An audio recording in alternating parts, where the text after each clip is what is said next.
Good morning. I'm Buster Olney of ESPN the Magazine, and this is the ESPN.com baseball video blog for Tuesday, December 1st. Roy Halladay is an understated workaholic. When you talk to people within the Blue Jays organization, they say that if there's a 7 o'clock game, you can sometimes walk into the workout room at 11 o'clock, and Halladay will already be in there doing the first round of his workouts for the day. He really just likes to let his work speak for himself.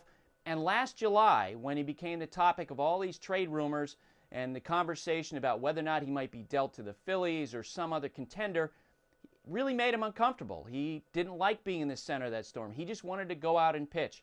So it's not a surprise that Halladay wants the Blue Jays to resolve his situation before spring training begins.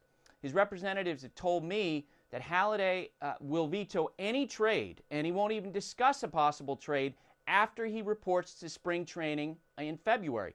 Now, this leaves the Blue Jays two very clear alternatives.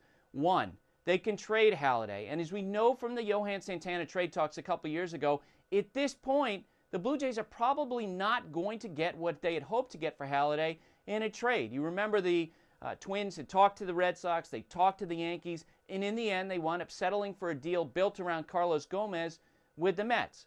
Well, the Blue Jays, once they got past the July 31st deadline last summer, they kind of lost a lot of their leverage because now Halladay can only impact one pennant race as opposed to two. And in talking with executives around baseball, they are concerned about giving up a boatload of prospects for a guy who's going to be eligible for free agency next fall.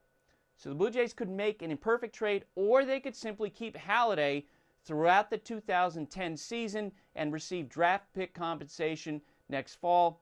My guess is here that it's less than 50-50 that they trade Halladay because in the end they probably are not going to get the type of return that the front office had hoped for. For ESPN the Magazine, I'm Buster Olney.